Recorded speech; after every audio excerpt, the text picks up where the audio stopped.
Conseguiram, pessoal, pegar o material? Tá me escutando, professora? Pode começar, então, né? Então, qual a importância de estudar os aminoácidos e as proteínas? As proteínas, elas controlam praticamente todos os processos que ocorrem na célula. Então, para a gente respirar, existe uma via metabólica que é a necessidade de proteínas, né, para realizar esse processo. Para a digestão celular, existem proteínas que fazem esse processo. Para tudo no nosso organismo, não só no nosso, mas dos vegetais, dos organismos mais simples, como as bactérias, aos mais complexos, como o organismo do ser humano, as proteínas são fundamentais. Ok? Só um minutinho. Pronto. Tá todo mundo acompanhando, não tá?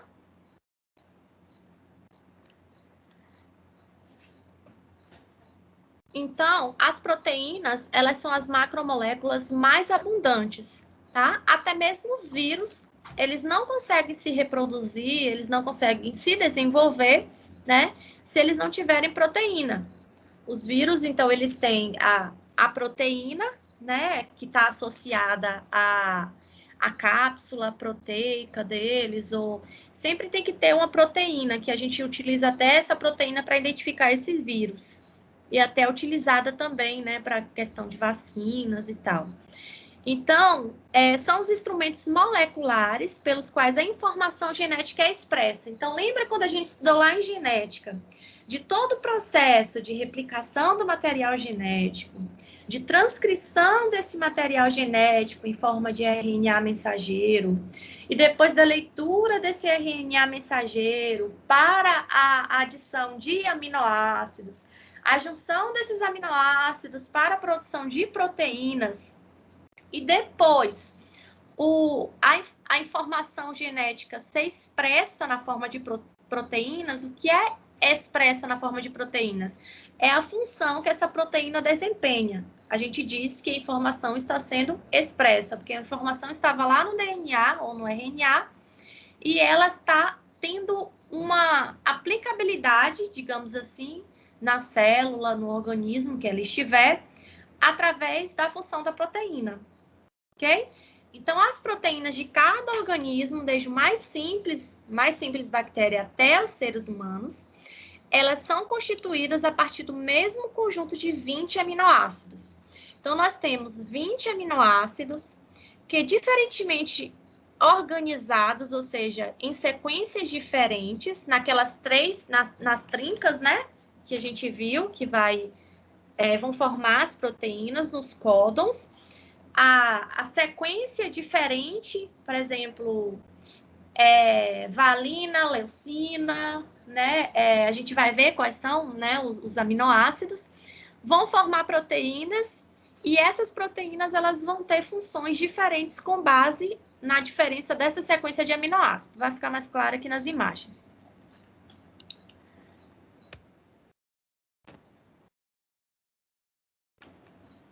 Então, nessa imagem aqui, a gente pode ver. Pessoal, se vocês quiserem falar alguma coisa, vocês podem falar, tá? Porque como eu estou em tela cheia, eu não consigo acompanhar o bate-papo. Ok? Beleza. Aí vocês podem ligar o microfone e falar, não tem problema não. Onde é que a gente encontra, então, aminoácidos e proteínas? Quem pode me dizer o que tem aqui nessa imagem? O que a gente pode encontrar aqui nessa imagem? Tem o que nessa imagem? Tem gato, cachorro, vaca, boi. Tem roupas. Tem o que nessa imagem? Comida. Comida, né? Então, exemplos de onde a gente encontra as proteínas. Nós encontramos proteínas no leite, na carne, tanto a carne vermelha quanto o peixe, no ovo, né? A albumina. A gente encontra proteína no queijo. A gente encontra proteína em diversas como é o nome disso aqui, gente, que a gente dá quando é assim, semente? Diversas sementes mesmo, né? Na parte de alimentos. Grãos, diversos grãos. É assim? Sei. Ô, Depois eu vou professora, perguntar. Grãos, professor, é grão mesmo. É grão, né? Tá certo, é Diversos. grãos. professora, Oi. existe algum alimento que não possui, no Como? caso? Existe algum alimento que não possui, no caso? Ou todos possuem em certo nível? Em certos níveis. Mas existe alimento, sim, que não possui. Nem todo alimento ele possui proteínas. Tem uns que possuem mais, por exemplo, o atum possui, os peixes em geral possuem muita proteína, o ovo, muita proteína, leite, Mas, hein, queijo, professora? Mas, igual o Carlos falou, acho que não existe, não. Todos têm que ter uma porcentagem de pouquinho, proteína. né? O que É.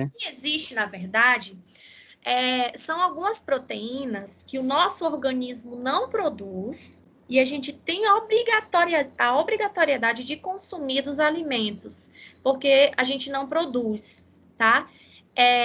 A gente vai ver mais lá na frente que são as proteínas essenciais, tá? Tem as essenciais e não essenciais, né?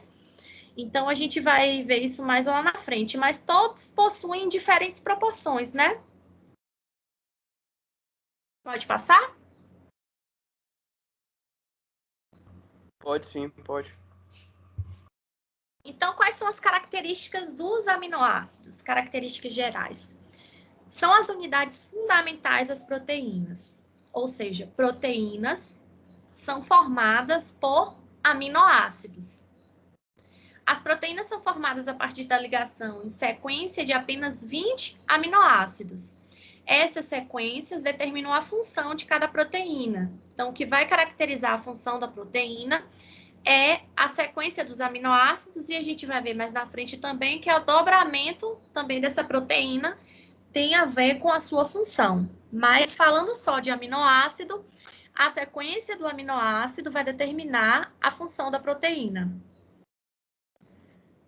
E do que o aminoácido é composto? Quimicamente falando.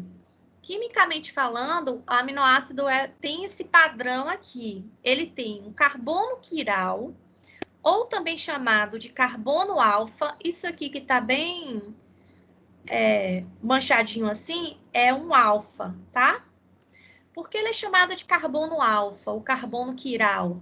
Porque ele possui todos os radicais diferentes. Então, aqui a gente tem um grupamento carboxila, né, que é a C dupla O, OH, tem uma ligação dupla aqui, né, entre esse carbono e o oxigênio. A gente tem o grupamento amina, que é H2N, tem o hidrogênio, e esse R aqui é o que a gente chama de radical, porque é o que vai diferenciar um aminoácido do outro. Então, por que ele é carbono quiral ou alfa? Porque ele tem todos os ligantes dele são diferentes, com exceção da glicina. Que na glicina esse radical aqui também é o hidrogênio. Então, vocês vão ver aminoácido por aminoácido e vamos ver que a característica dele está relacionada ao grupamento químico dessa cadeia lateral. A característica química que é esse ligante aqui, né, do radical, vai ter, porque todos os outros três são iguais. Todos os aminoácidos vão ter um grupamento carboxílico, um grupamento amina, um hidrogênio, e o que vai diferenciar eles é esse radical. Alguma dúvida aqui com relação à forma química do aminoácido?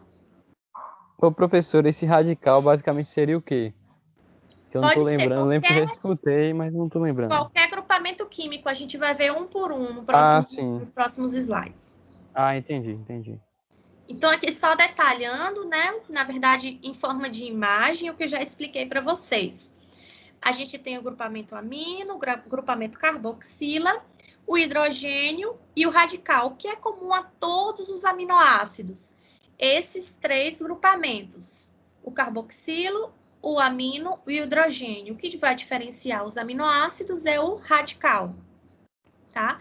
Então, a cadeia lateral é distinta para cada aminoácido Esses 3 aqui são comuns para todos os alfa-aminoácidos, as proteínas. E o carbono alfa encontra-se entre o grupamento carboxílico, carboxila e amino. Ele sempre está aqui, no meio, entre eles dois.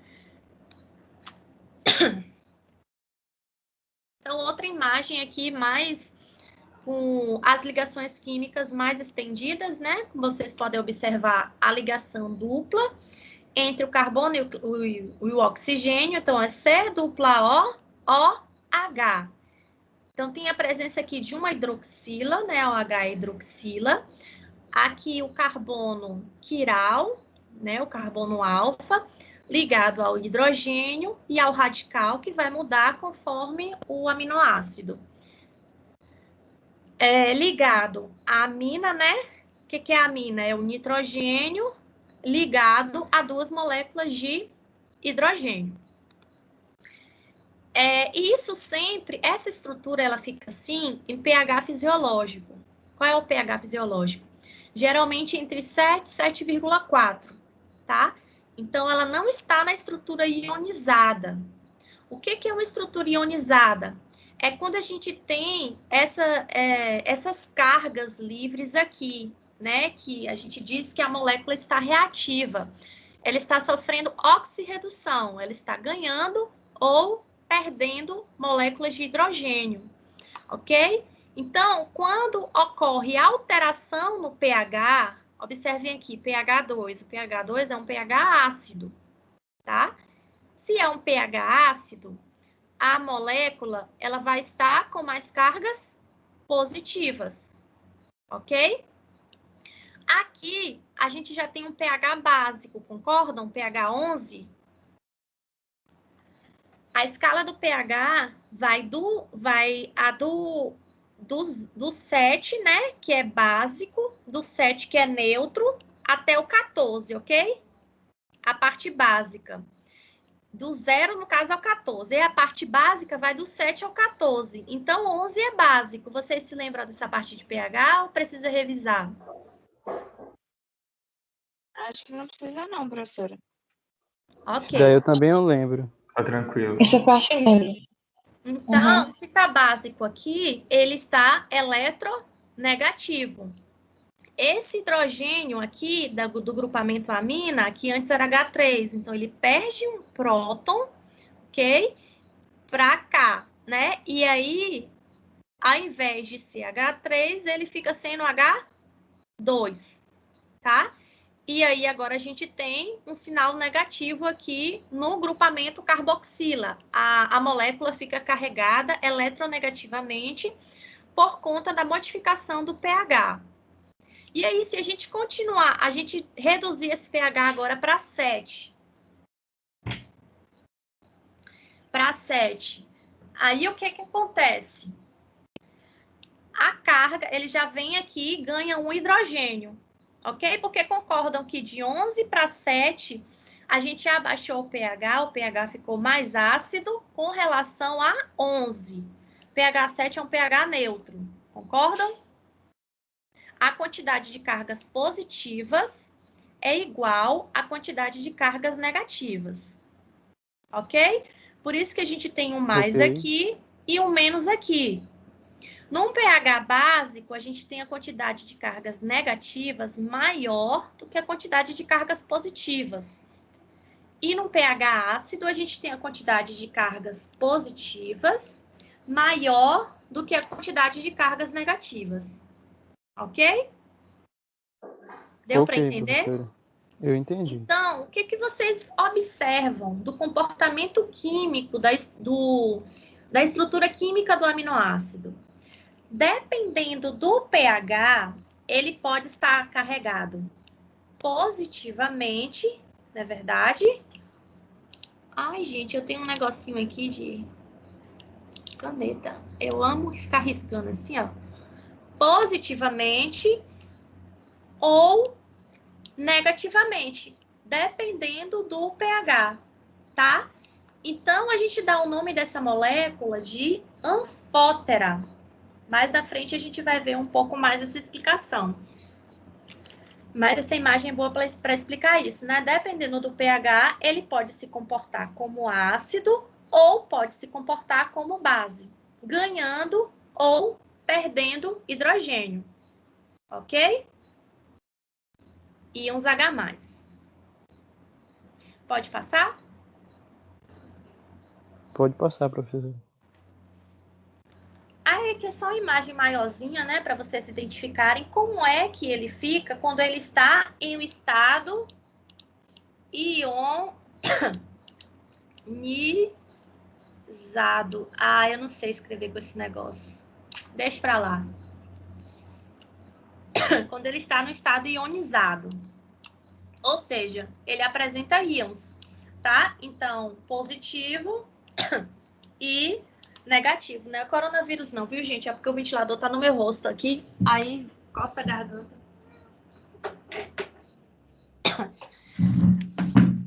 Pronto, desliguei aqui. Desliguei. Eu sei o que é isso. Eu tenho alergia. Oi. Ok? Então, ele está na forma ionizada. Então, agora vocês puderam identificar as duas formas que a gente tem os aminoácidos. Eles podem estar na forma não ionizada, né? Que é essa forma aqui. Então, C-OH, H2N e o hidrogênio. Ou, dependendo do pH, ele pode estar na forma ionizada, tá? Dependendo se ele ganhou ou perdeu elétrons.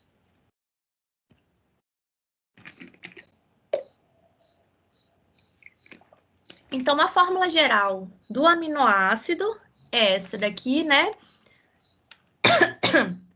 Carbono ligado ao hidrogênio, o grupamento amina e o grupo carboxila. Então, o radical, ele tem uma exceção que só na glicina, que esse radical também é um hidrogênio. Então, só na questão da glicina que os 4 radicais não são diferentes. Ele tem o carbono ligado a um hidrogênio aqui e o radical também é um hidrogênio. Então, a glicina é uma exceção à regra, ok? Então, o aminoácido ele é composto por um grupo amino, pelo grupo carboxila e pela cadeia lateral. Quais são as propriedades? Eles são incolores, têm um sabor adocicado, né? Em condições normais, eles são sólidos e a solubilidade é variável em água. O que quer dizer isso? Quer dizer que a gente tem alguns carboidratos que são solúveis em água, outros que são insolúveis e outros que têm uma solubilidade mediana.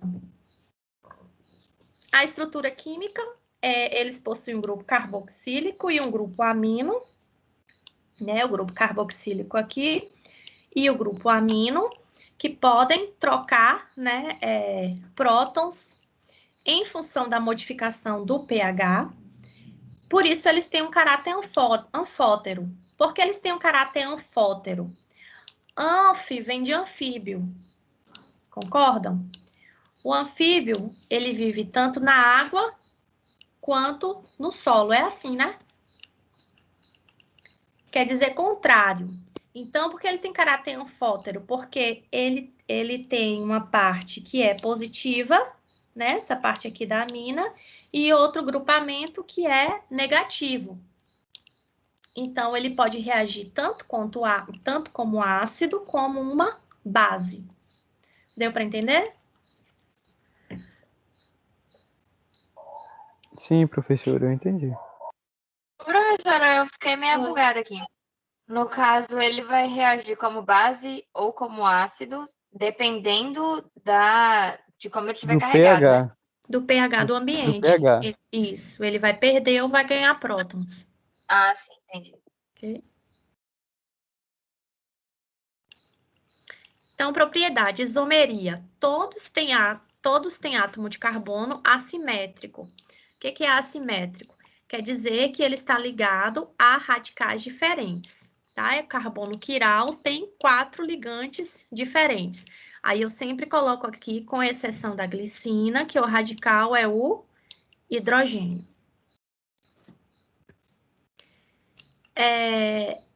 essa propriedade do carbono ser assimétrico permite que ele sofra que ele tenha uma conformação diferenciada, né? Que a molécula ela não fique rígida, ela possa girar, tá? Então, quando tem esse, não sei se dá para ver aí na imagem, mas esse tracinho aqui, ele tá rachado assim, ó, dando uma impressão de profundidade. Estão vendo? Quer dizer que essa parte aqui, ela tá para trás. Na aula prática, vocês vão ver melhor lá no programa. Então, essa parte, esses dois radicais estão para trás, projetados para trás, e esses dois aqui, o hidrogênio e a hidroxila, estão projetados para frente, tá? E isso permite também que ele tenha duas conformações, que a gente dá o nome de L e D, né? Tem um nome estranho. O L é o levorotatório, e o D é o dexter, ou direita. Mas a aplicação é muito simples. Quando a hidroxila está para o lado esquerdo, a gente dá o nome de L-gliceraldeído. Por que gliceraldeído? L-gliceraldeído, porque a hidroxila está para o lado esquerdo, tá? Quando ou a hidroxila ou o grupamento amino, por exemplo, aqui a alanina, o grupamento amino está para o lado esquerdo, ok? Quando tiver para o lado direito, né, que vem de dexter, direita, ó, o grupamento hidroxila para o lado direito, a gente dá o nome de D-gliceraldeído, ok? Ou então, quando o grupamento amina estiver para o lado direito, a gente dá o nome de D-alanina.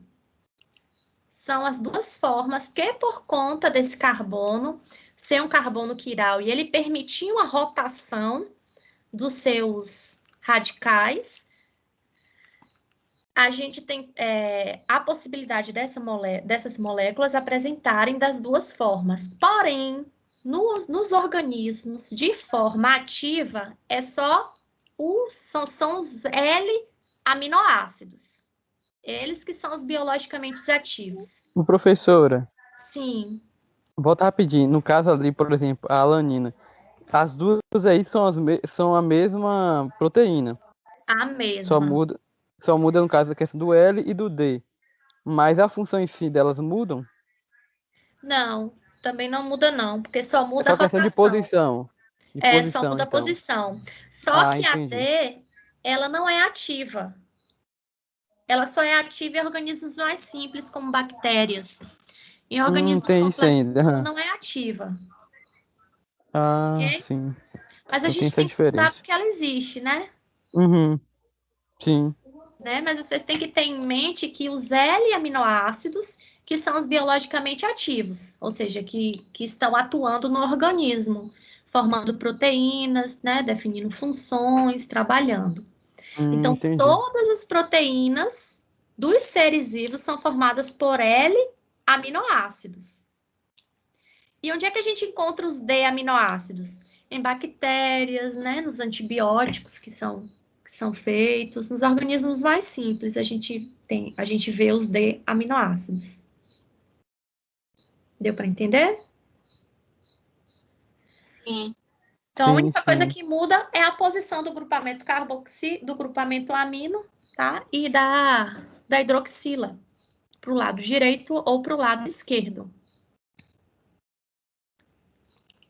Então, proteínas são formadas apenas por L-aminoácidos, tá?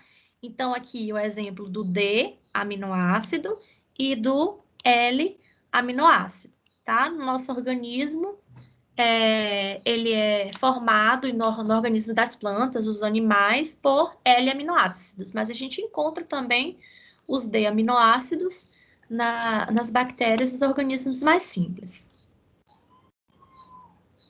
Ô, professora, pera aí rapidinho. Então, no caso, não tem proteína formada de D-aminoácido, não? No nosso organismo, não. Nem no das plantas, nem dos animais, só bactérias. Não, porque eu li aqui embaixo. Proteínas são formadas apenas de L aminoácido, eu entendi, no caso, só o L aminoácido que forma, então, a proteína. Eu tinha entendido assim. É bom explicar aqui embaixo, né? Com Isso. exceção das bactérias. Uhum. Mas eu entendi. Depois eu coloco melhor aqui. Então, aquele processo que eu expliquei para vocês de perda, de troca de prótons lá entre o grupamento carboxila e o amino, a gente dá o nome de ionização, né? Que é a perda e ganha de elétrons, tá? Então, aqui a gente tem duas formas dos aminoácidos. A forma não ionizada, que é onde a gente não encontra aquele mais, né, significando que ele oxidou, e o menos significando que ele reduziu, que ele ganhou elétrons, e oxidou que ele perdeu, ok? Aí aqui a gente encontra, então, quando a gente não tem esses símbolos aqui de ionização, do mais e do menos, né, dos prótons e dos elétrons, a gente dá o nome de forma não ionizada do aminoácido.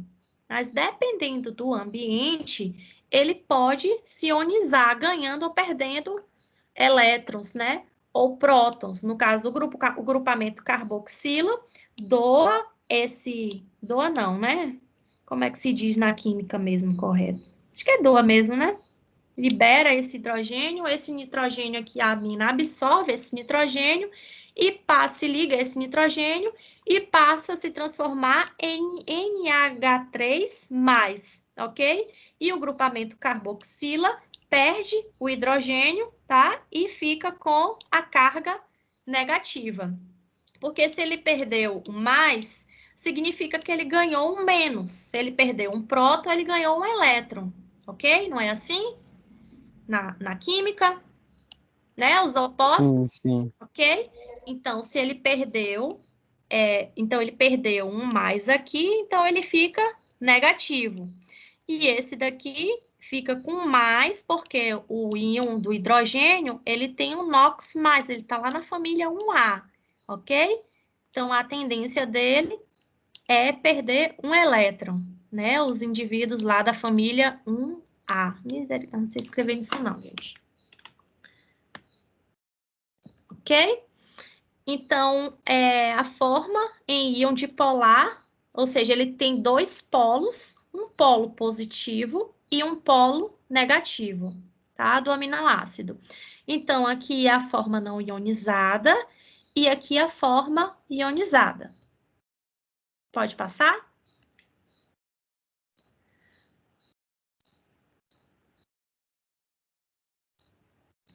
Passar, então. Pode sim, fica à vontade. Então, nós temos dois tipos de aminoácidos. Os aminoácidos naturais, que são ditos não essenciais. Ou seja, a gente produz esses aminoácidos em pequenas quantidades no nosso organismo. Se a gente não comer nada deles via alimentação, a gente produz esses aminoácidos. Mas tem os aminoácidos que eles são essenciais. Eles não são sintetizados pelo organismo.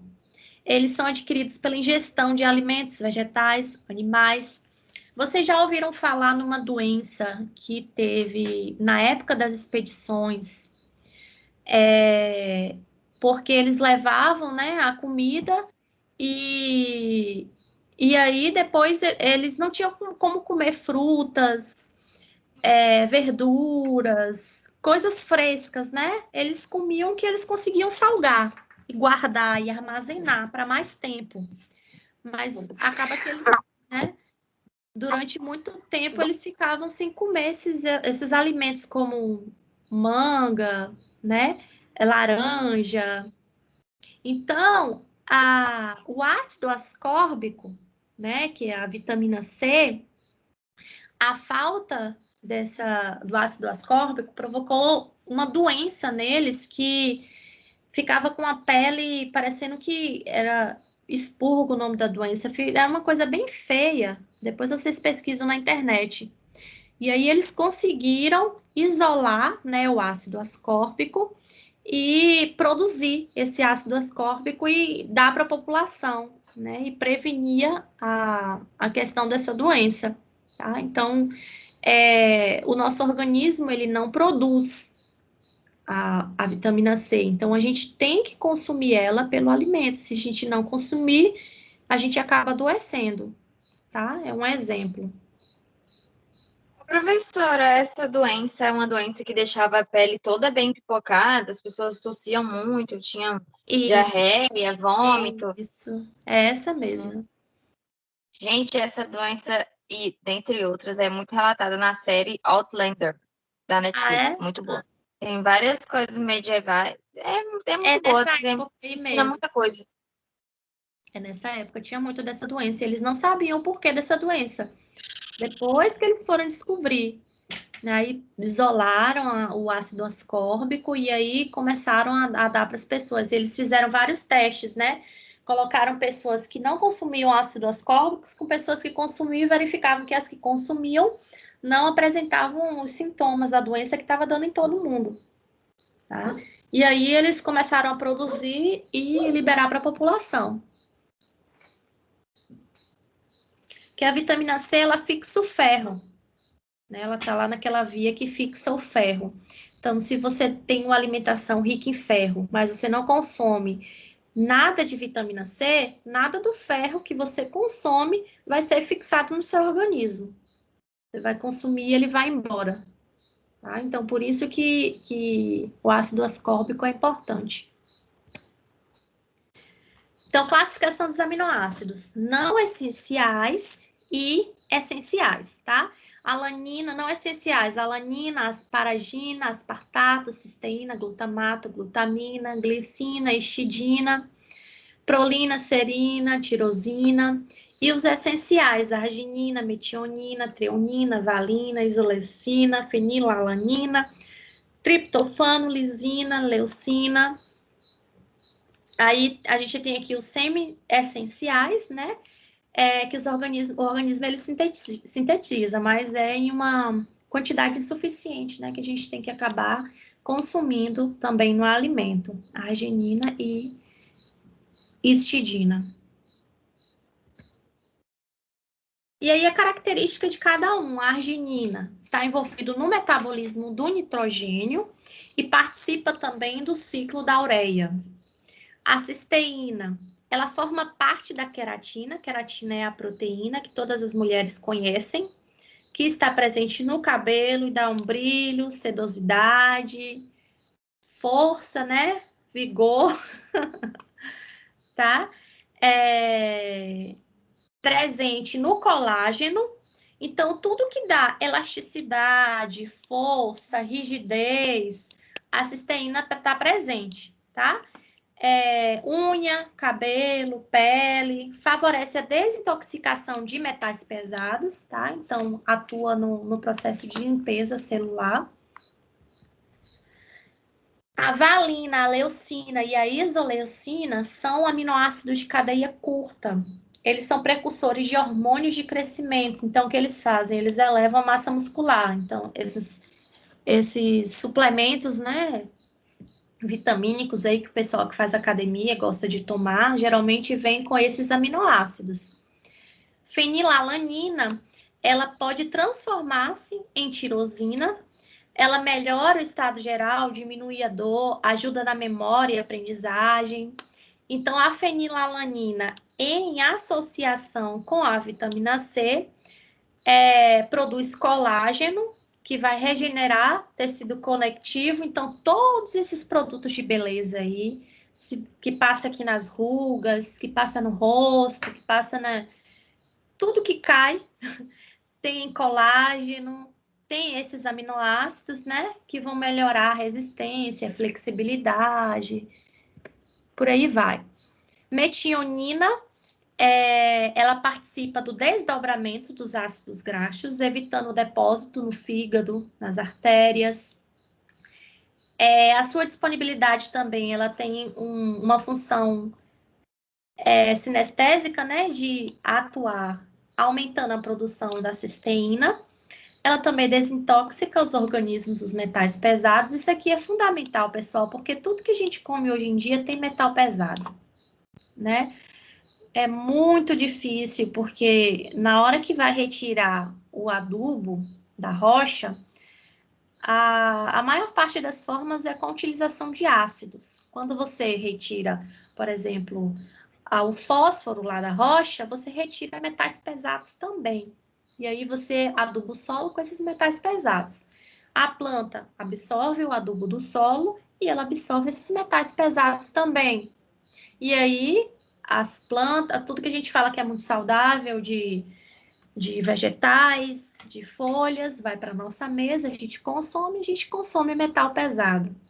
O que acontece é que o metal pesado ele não sai do nosso organismo. Ele vai sendo acumulado, e a gente vai comendo uma vida de metal pesado, mas eu achando que não tem problema nenhum, porque ele vai se acumulando e o resultado dele é mais para frente. Então, quando a gente chega nos 50, a gente não. Não vai acontecer isso com ninguém, tá? Quando a maior parte da população chega nos 50, 60, por aí vai, aí começam a aparecer os problemas, né? Se bem que a questão de câncer, essas coisas não tem mais idade, né? Tem acontecido com muitos jovens, tá? Porque ele tem esse efeito acumulante. Então, esse efeito aqui antioxidante é muito importante no nosso organismo, tá? Então, tudo que tem uma atuação antioxidante, porque o que é atuação antioxidante? É atuar nessas moléculas que são altamente reativas, porque elas vão reagir destruindo célula, destruindo núcleo, elas estão ionizadas, elas estão lá com aquela carguinha positiva ou negativa, doida para se estabilizar. As moléculas elas almejam a estabilização, né? Ficarem estabilizadas. E aí elas vão trocando elétrons, prótons, tá? Objetivando se estabilizar. E esses alimentos que a gente come produz muitos radicais livres, tá? Exemplo de radicais de hidrogênio, aquele Hzinho mais, né? Que são produtos do nosso metabolismo secundário, né? O Hzinho mais aqui, ó, é um radical. A hidroxila, que é a OH menos, é um radical. A gente degrada o nosso alimento e sobram esses produtos do nosso metabolismo secundário. E eles ficam loucos para reagir com alguma coisa, produzindo alguma doença, tá? Então, esse efeito antioxidante, ele atua nesses radicais, estabilizando ele e produzindo algum composto que não seja tóxico para a nossa célula. Exemplo de água ou outro composto químico. Então, foi Danilo que perguntou com relação ao radical, Danilo? Como é esse radical? O que é esse radical? Foi você, não foi?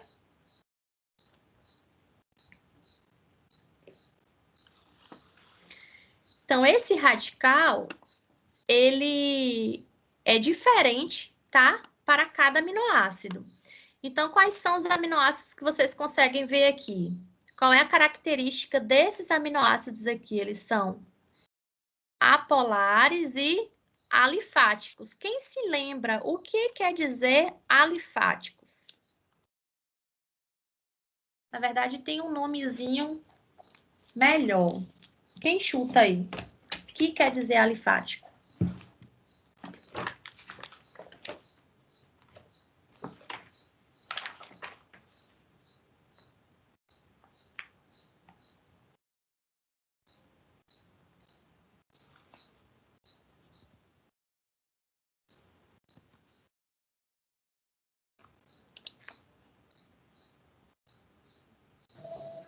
Professora, eu não lembro, viu? Professora. A galera tá todo mundo mudo, parece que tá dando aula sozinha, né, professora? Mas eu não lembro, não. Mas, assim, eu lembro que foi passado em sala de aula, mas não tô lembrando o que é. Alifático. Alifáticos. Ele Eu tem eu acho que tem a ver com aromático e... Ah, não sei, é porque, tipo assim, tem dois grupos, se não me engano, nas cadeias. Aí tem os aromáticos e os alifáticos, se não me engano. É por É mais aí. ou menos isso. É mais ou menos isso. 115. Deixa eu mostrar um outro exemplo aqui para vocês.